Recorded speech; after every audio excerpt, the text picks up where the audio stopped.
Hi, I'm Patricia Allingham Carlson, and this is my video, Sunset Lake. For Sunset Lake, I worked in a rather traditional way, wet on wet with lots of water spray, and then detailing dry. I worked background, middle ground to foreground, and now let's paint. To paint Sunset Lake, I used some pretty basic techniques for the most part. I wanted to keep this simple. I wet down the sky and the area that was to be the sky, leaving some places untouched with water. The sun was intended to be mainly white and surrounded by yellow. The sky also has some blue in it.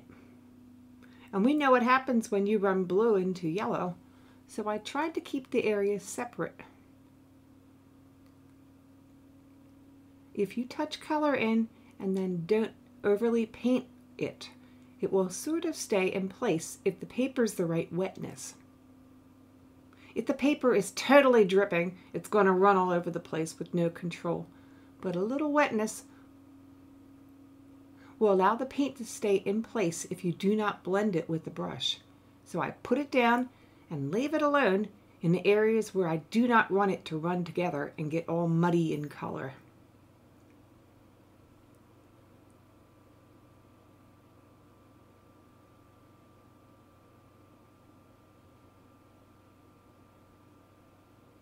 As the paint begins to dry and spread out in the water, I go back and touch more intense color in. And you can see that immediately begins to spread out because it's so wet. So I continue doing that until I think I have it close to being the right intensity to dry right. I do not want to overdo this sky. I want to keep it simple.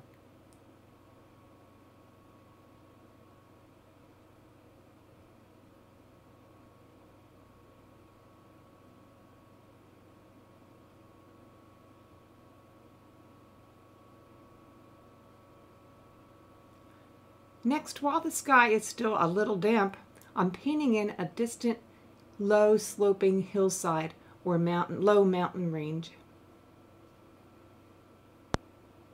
for the very far shoreline.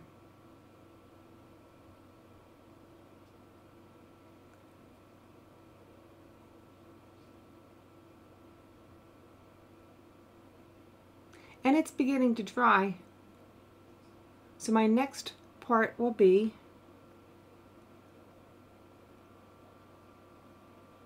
a little island in the middle of this lake or river, whatever it happened to be. It is wet, it is blurring nicely, and this is in front of the distant mountain range. This island has pine trees on it, so I'm treating them with vertical strokes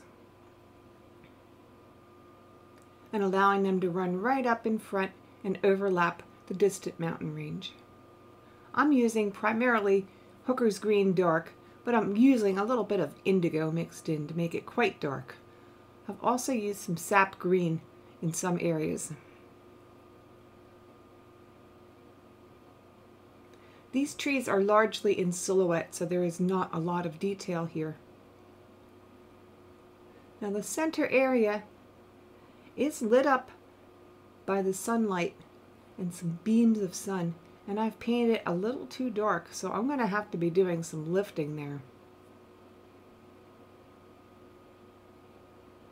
My photograph picked up a beautiful sun blur.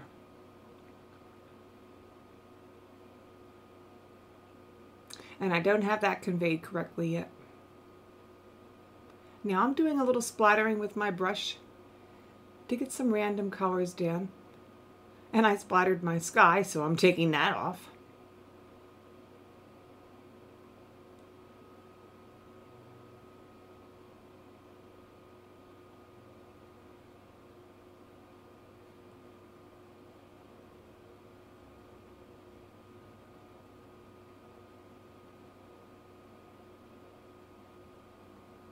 I'm adding a little bit of water here to try to encourage my sun blur And now I'm wetting beneath it. This is where the reflection of the sun will be coming down into the lake. I've brought in some yellow. I'm treating the far distant lake differently than the closer up lake. The island changes where it moves and where the water moves.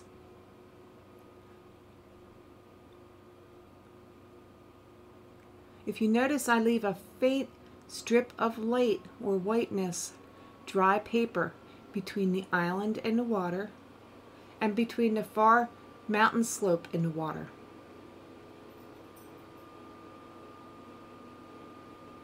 This seems to provide a reflective breakup.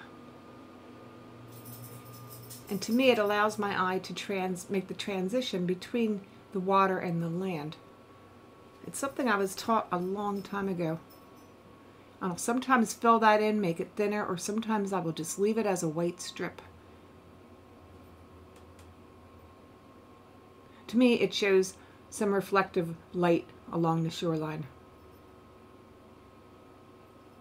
Now I'm working on the reflections into the water from the island and the trees. And I'm bringing them down vertically too.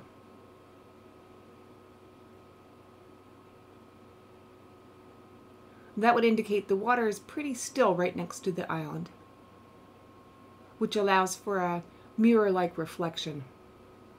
Where water is moving rapidly with currents, you're not going to get quite such a mirror-like reflection.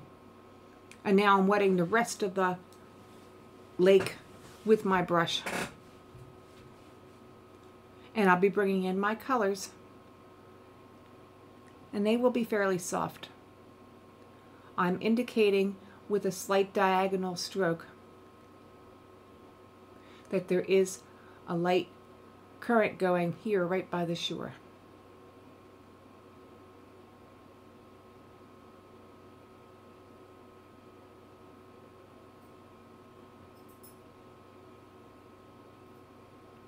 The center of this picture in the water area is very light, because that is where the sunlight is coming down and lighting up the lake.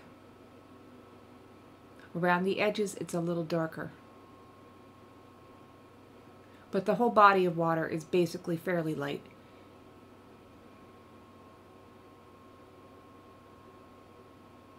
And you can see I continue to paint using that diagonal directional stroke. I've brought in some permanent rose. I've brought in a lot of indigo, a little bit of purple. And now I'm softening and blending the island reflection into the rest of the water reflection. Really trying to keep that white area there toward the middle.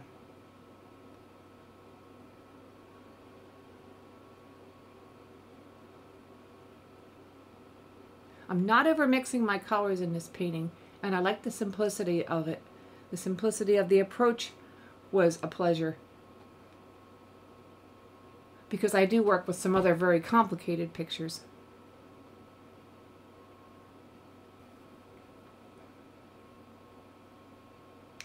Picking up, I've covered the top part. I've put down some blots and blurs of water right along where the shoreline is.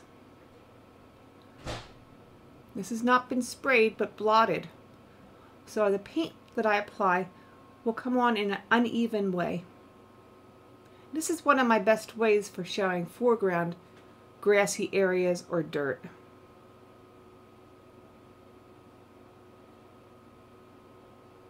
Where there's textured surface in the foreground, using this kind of blotty approach helps me to show and convey the texture of the foreground, which is the closest thing to us and should be more textured than what's further back. I continue to add different strokes of color, everything from yellow ochre to some purples and some burnt siennas. When they run together, they make some nice mauves as well. And I like picking up on that mauve color because I see it in the island in the middle.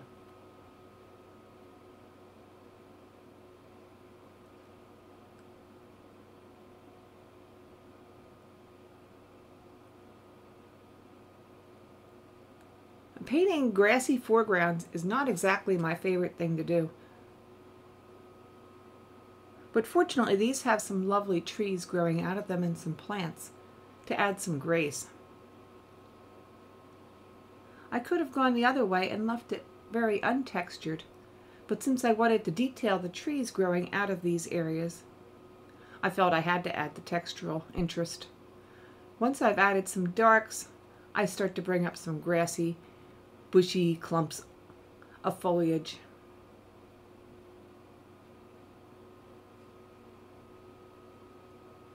And I detailed and messed around with this a lot because I also wanted to show some slopes.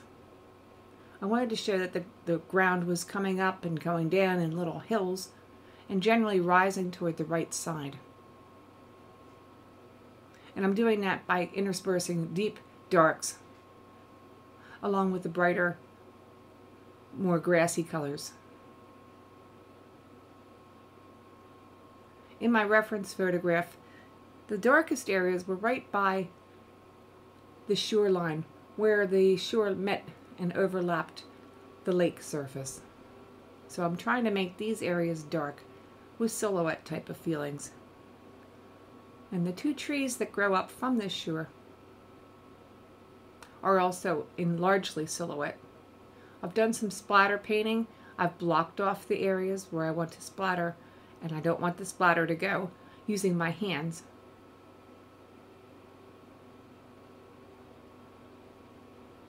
And now I'm continuing to sculpt and contour this foreground.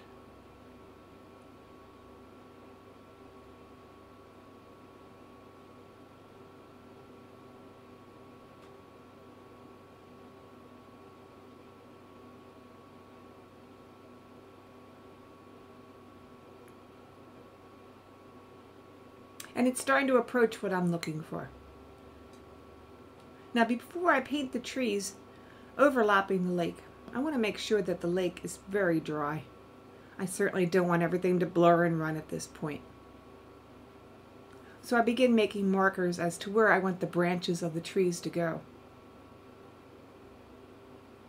I'm not using a pencil, I'm just saving some time by using paint.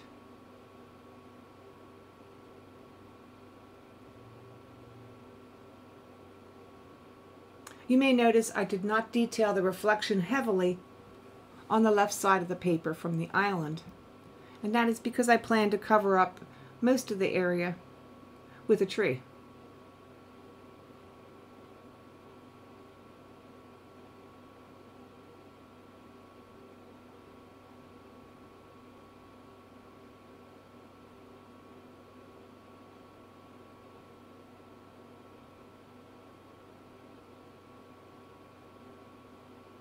Now, if I paint all of the branches of the tree solid, then they don't look like they're being broken up by leaves. So I do have some areas interrupted. Now I blocked off and I used my sprayer. I blocked off where I did not want the spray to go or paint, and only sprayed the area where I want the leaves to be. And I'm starting with my lightest color, which happens to be yellow. Everywhere the sun is shining and striking this tree, it was very lit up. And the areas toward the center where it was darker were not lit at all, or were quite dark green. So I'm doing the outer colors first, where the aura of the sunlight is hitting, and moving interior and low to where the darker areas are. I'm trying to keep lots of light between the leaves so it looks like a tree and not like a dark blob. I'm also trying to detail with the darks, making clumps of leaves that are lit up on the edges and tops, but darker in the bottom and middles. When I'm mixing my dark color, again, I'm using mixtures of sepia and Hooker's Green Dark and indigo, and sometimes I'm even using some purple.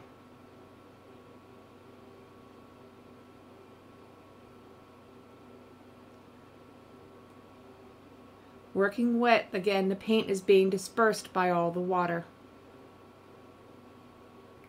So I have to go back and add more concentrated color several times.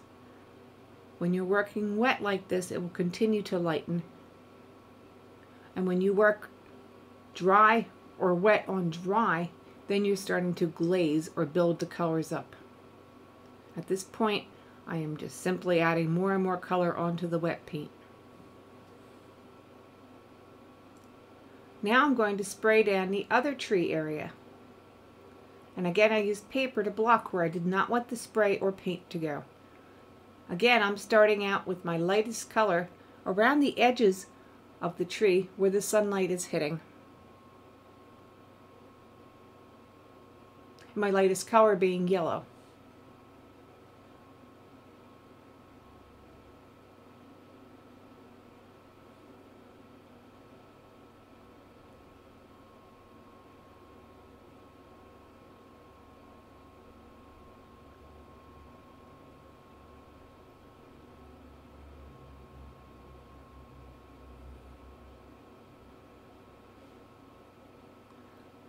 Using my hand, I'm blocking off areas and doing some splattering with my brush. And I'm starting in with some sap green for my next darker color areas. This tree is being painted in a very similar manner to the last tree.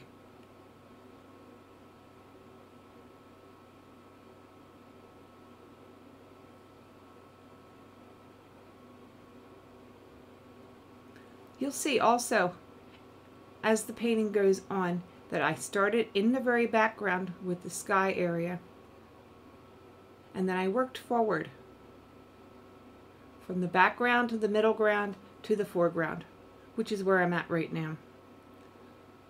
This is the logical way to paint. It doesn't always work out that way, but I did use it for this particular painting and it worked nicely.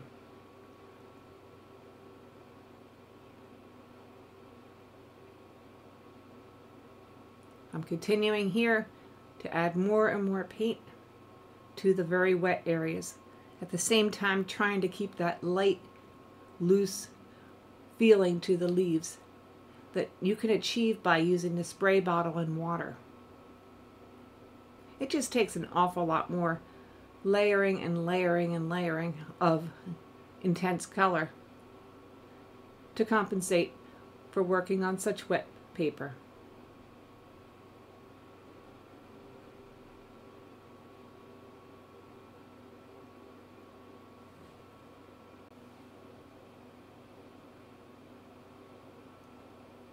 Another layer is going on.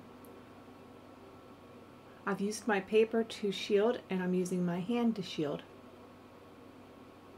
I did a little spraying and I'm coming back and adding more intense color so the tree will be darker and more a silhouette in aspect.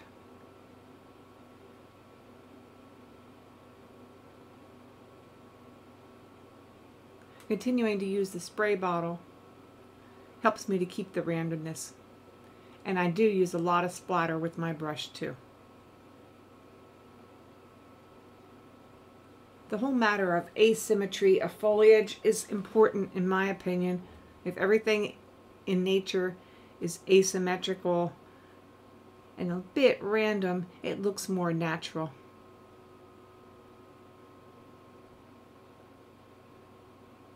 But I'm also going by the guideline of my photograph reference.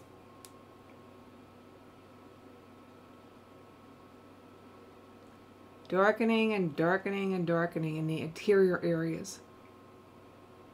And now the same thing, and adding a few more branches on this tree.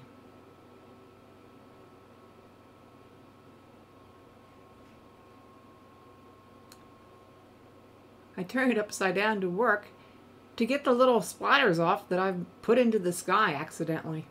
I'm blotting them with my brush and dabbing them. And that worked pretty well for me.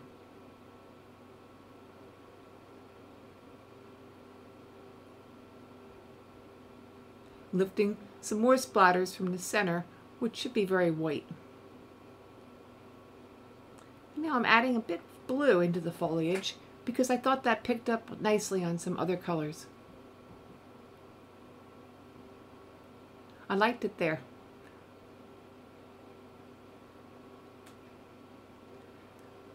I did some evaluation by covering up one side and then the other, and saw some areas that needed some additional detailing. I'm darkening my shore right where it's silhouetted against the lake.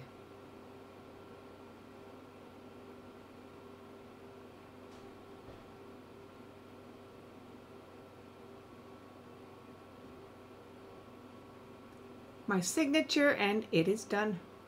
I hope you enjoyed my video of Sunset Lake. I hope that you'll subscribe, ring the bell, so you don't miss any future videos. There's also some links to the products I use in the description box below, if you click on See More. There's also links to my Facebook art page, my blog, and my product gallery. I always welcome your comments. I'll see you next painting.